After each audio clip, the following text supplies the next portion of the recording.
ಮಹಾಕುಂಭಮೇಳದಲ್ಲಿ ಸಂಭವಿಸಿದಂತಹ ಕಾಲ್ತುಳಿತದಲ್ಲಿ 4 ಜನ ರಾಜ್ಯದವರು ಪ್ರಾಣವನ್ನು ಕಳ್ಕೊಂಡಿದ್ದಾರೆ. ಅದರಲ್ಲೂ 4 ಮಂದಿ ಬೆಳಗಾವಿಯವರು. ಮಹಾದೇವಿ, ಅರುಣ್ ಖೋರ್ಪಡೆ ಹಾಗೆ ಜ್ಯೋತಿ, ಜೊತೆಗೆ ಮೇಘನಾ ಅನ್ನುವಂಥ ಜ್ಯೋತಿಯವರ ಪುತ್ರಿ. ಈ ಬಗ್ಗೆ ಮಾತನಾಡೋದಕ್ಕೆ ಸಾವನ್ನಪ್ಪಿದಂತಹ ಮಹಾದೇವಿ ಅವರ ಪತಿ ಹನುಮಂತು ಅವರು ನಮ್ಮ ಜೊತೆ ಲೈವ್ನಲ್ಲಿ ಜಾಯಿನ್ ಆಗಿದ್ದಾರೆ. ಹನುಮಂತು ಅವರೇ, ಬಹಳ ದುಃಖದ ಸಂದರ್ಭ ಇದು. ನಿಮ್ಮ ಕುಟುಂಬದ ಯಜಮಾನಿ ಪ್ರಾಣವನ್ನು ಕಳ್ಕೊಂಡಿದ್ದಾರೆ ಅನ್ನುವಂಥ ಮಾಹಿತಿ ಯಾವಾಗ ಮಾಹಿತಿ ಸಿಕ್ತು ಸರ್ ತಮಗೆ?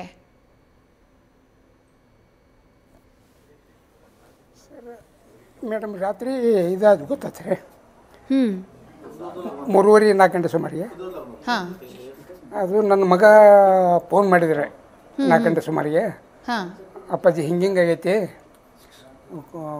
ಕೊಪ್ಪಳ್ಳಿ ಅವರು ಜಗ ಮೇಲೆ ಎಕ್ಸ್ಪರ್ಟ್ ಆಗಿದ್ದಾರೆ ಹಾಂ ಅಂತ ಹೇಳಿದರೆ. ಆಮೇಲೆ ಮತ್ತು ಮಮ್ಮಿ ಹಂಗಿದಾರೆ ಅಂದ. ಮಮ್ಮಿ ಏನು ಗೊತ್ತಾಗಿಲ್ಲ, ಇನ್ನೂ ಸಿಕ್ಕಿಲ್ಲ ಅವರು, ಅವ್ರು ಹುಡುಕಿರ್ತಾರೆ ಅಂತ ಹೇಳಿದರು. ಓಕೆ. ಈ ಮಧ್ಯಾಹ್ನ ಮಟನೂ ಬರೀ ಹುಡುಕೋದು ಮಾಡಿದ್ದಾರೆ ಅವರು. ಆಮೇಲೆ 12 ಗಂಟೆ ಮೇಲೆ ಗೊತ್ತಾಯ್ತು ಇವರು ಎಕ್ಸ್ಪರ್ಟ್ ಆಗಿದ್ದಾರೆ ಅಂತೇಳಿ. ಯಾರ್ಯಾರು ಹೋಗಿದ್ರು ಹನುಮಂತು ಅವರೇ ನಿಮ್ಮ ಪತ್ನಿ ಮಹಾದೇವಿ ಅವ್ರ ಜೊತೆಗೆ ಕುಂಭಮೇಳಕ್ಕೆ? ಮೇಡಮ್ ಕಮ್ಸೆ ಕಮ್ 35-40 ಜನ ಐತಂತ. 2 ಗಾಡಿ ಮಾಡಿದಾರಂತ್ರಿ. ಓಕೆ. ಇವರು ನಿಮ್ಮ ಮಗನೂ ತಾಯಿ ಜೊತೆ ಹೋಗಿದ್ರಾ? ಇವರು ನಮ್ಮ ಜನ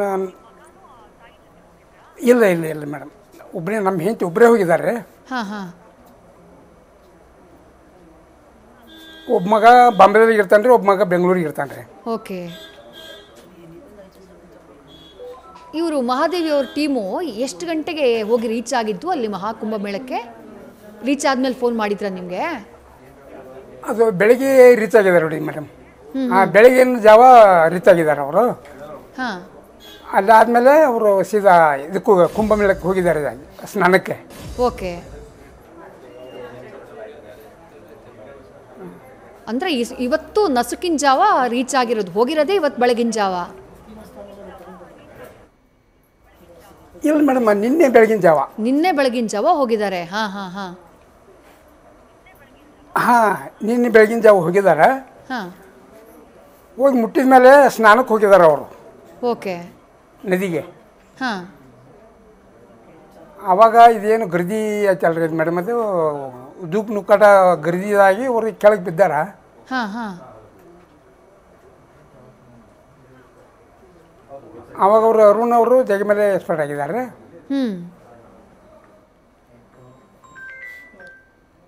ಆಮೇಲೆ ಇವ್ರದ್ದು ಮಾಹಿತಿ ನಿಮಗೆ ಸಿಕ್ಕಿದೆ, ಹಿಂಗಾಯ್ತು ಅಂಥೇಳಿ. ಹಾಂ, ಇವ್ರದ್ದು ಆಮೇಲೆ ಇವತ್ತು 12 ಗಂಟೆ ಸುಮಾರಿಗೆ ಗೊತ್ತಾಯ್ತು ಮೇಡಮ್. ಹಾಂ ಹಾಂ ಹಾಂ. ನಿಮಗೆ ಅಲ್ಲಿಗೆ ರೀಚ್ ಆದಮೇಲೆ ಖುದ್ದು ಮಹಾದೇವಿಯವರೇ ಕಾಲ್ ಮಾಡಿ ಮಾತಾಡಿದ್ರ ನಿಮ್ಮ ಹತ್ರ ನಿನ್ನೆ? ಅಂದರೆ ಹೌದು, ಫೋನ್ ಮಾಡಿದರು, ಫೋನ್ ಮಾಡಿ ಮಾತಾಡಿದ್ದಾರೆ ನಮ್ಮ ಸೊಸೆ ಇದ್ದಾರೆ. ಹಾಂ ಹಾಂ. ನಮ್ಮ ಸೊಸೆಗೆ ಫೋನ್ ಮಾಡಿ ಹೇಳಿದಾರೆ, ಹಿಂಗೆ ನಾವು ಬಂದು ಮುಟ್ಟಿದ್ದೀವಿ. ಹಾಂ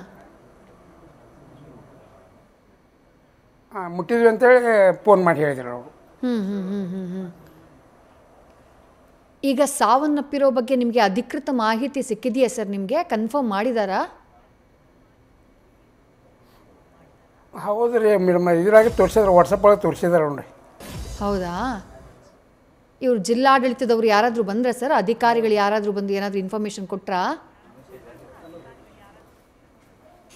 ಇಲ್ಲ, ಬಂದಿದ್ದು ಮೇಡಮ್, ಇವರು ತಹಸೀಲ್ದಾರ್ ಆಫೀಸರ್ ಬಂದರೆ. ಹಾಂ.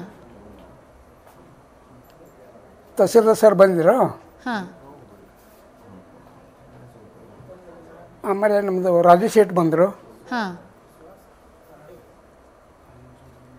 MLA ರಾಜು ಶೆಟ್ ಬಂದರು. ಬಂದು ಸ್ವಲ್ಪ ಮಾತಾಡಿದರು. ಆಮೇಲೆ ಸಮಾಧಾನ ಹೇಳಿದರು, ಏನು ಗಡ್ಬಡಿ ಮಾಡೋಕ್ಕೆ ಹೋಗಬೇಡಿ, ನಾವು ಗೋರ್ಮೆಂಟ್ ಕಡೆಯಿಂದ ಎಲ್ಲ ಹೆಲ್ಪ್ ಮಾಡ್ತೀವಿ, ನಾವು ಅಲ್ಲಿಂದ ತರೋ ವ್ಯವಸ್ಥೆ ಮಾಡ್ತೀವಿ ಅಂತ ಹೇಳಿದರು ಮೇಡಮ್. ಈಗ ಮಹಾದೇವಿಯವರು ಹೋಗಿದ್ದು ಅವರ ಸ್ನೇಹಿತರು ಎಲ್ಲ ಒಟ್ಟಿಗೆ ಸೇರಿ ಹೋಗಿದ್ರ ಅಲ್ಲಿಗೆ ಮಹಾಕುಂಭಮೇಳಕ್ಕೆ? ಹೌದು ಮೇಡಮ್, ಎಲ್ಲ ಒಟ್ಟಿಗೆ ಹೋಗಿದ್ದರು. ಹಾಂ. ಯಾವತ್ತು ವಾಪಸ್ ಬರಬೇಕಾಗಿತ್ತು ಹನುಮಂತು ಅವರೇ ಅವರು? ಅವರು ಈ 30 ತಾರೀಕು ಬರ್ತೀನಿ ಅಂತ ಹೇಳಿದ್ರು ಮೇಡಮ್. 30ನೇ ತಾರೀಕು ಬರ್ತೀನಿ ಅಂತ ಹೇಳಿದರು. 31ಕ್ಕೆ ಬರ್ತೀವಿ ಅಂತ ಹೇಳಿದ್ರಿ ಮೇಡಮ್. ಹಾಂ ಹಾಂ ಹಾಂ ಹೌದು ಮೇಡಮ್. ಈ ಮಹಾಕುಂಭಮೇಳಕ್ಕೆ ಹೋಗಬೇಕು ಅಂತ ತುಂಬ ಜನ ಆಸೆ ಪಡ್ತಿದ್ದಾರೆ. ಇವರು ಮಹಾದೇವಿಯವರಿಗೆ ಎಷ್ಟು ದಿನಗಳಿಂದ ಈ ಕನಸಿತ್ತು ಸರ್, ಅಲ್ಲಿಗೆ ಹೋಗಬೇಕು, ಪುಣ್ಯ ಸ್ನಾನ ಮಾಡಬೇಕು ಅಂತ?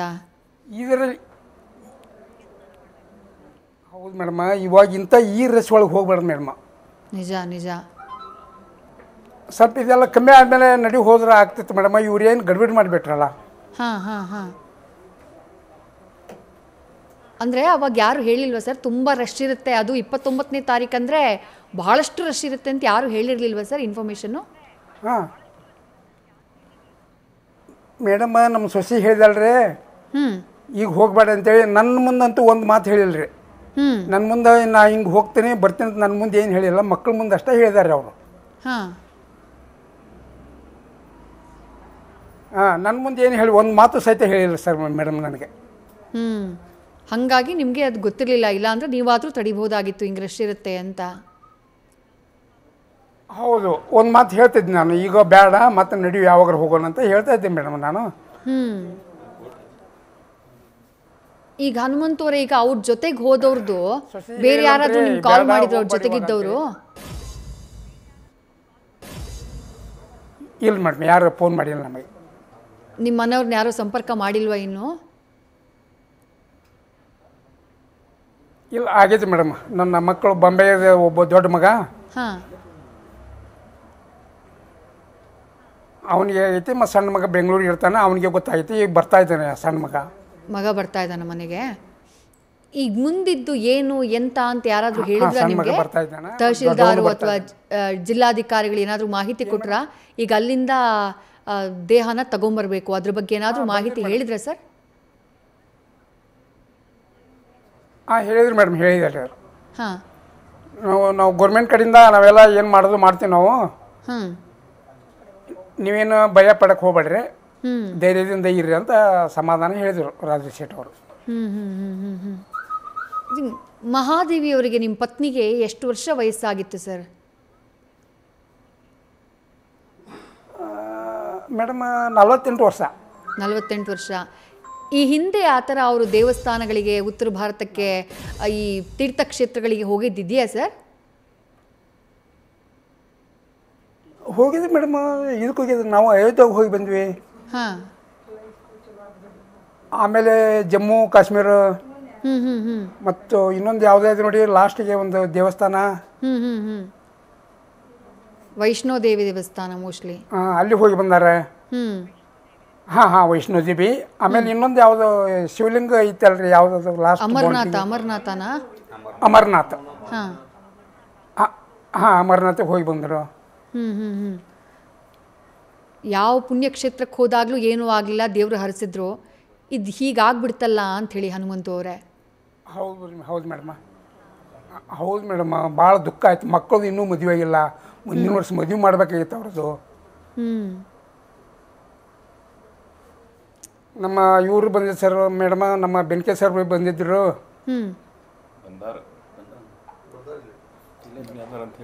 ಜನಪ್ರತಿನಿಧಿಗಳೆಲ್ಲ ಬಂದು ನಿಮ್ಗೆ ಸಮಾಧಾನ ಹೇಳಿದ್ದಾರೆ, ನಿಮಗೆ ಸಹಾಯ ಮಾಡ್ತೀವಿ ಅಂತ ಅಂದಿದ್ದಾರೆ. ಹೌದು ಹೌದು, ನಮ್ಮ ಬೆನ್ಕೆ ಸರ್ ಬಂದಾರೆ. ಹಾಂ, ಅವರು ಬಂದು ಬೆನ್ಕೆ ಸರ್ ಸ್ವಲ್ಪ ಸಮಾಧಾನ ಹೇಳಿದರು ನಮಗೆ. ಇಲ್ಲಿ ಬಾಜಿಗೆ ಕುಂತಿದ್ದಾರೆ. ಸರಿ ಸರಿ ಸರಿ ಹನುಮಂತು ಅವರೇ, ಆ ದೇವರು ನಿಮಗೆ ಆ ನೋವನ್ನು ಭರಿಸುವಂತಹ ಶಕ್ತಿಯನ್ನು ನಿಮಗೆ, ನಿಮ್ಮ ಕುಟುಂಬಸ್ಥರಿಗೆ ಎಲ್ರಿಗೂ ನೀಡಲಿ ಅಂತ ಆಶಿಸ್ತೀವಿ. ಥ್ಯಾಂಕ್ ಯು ನ್ಯೂಸ್ ಫಸ್ಟ್ ಜೊತೆ ಮಾತನಾಡಿದ್ದಕ್ಕೆ. ನ್ಯೂಸ್ ಫಸ್ಟ್ ನಿರ್ಭೀತಿಯಿಂದ ನಿಮ್ಮ ಪರವಾಗಿ.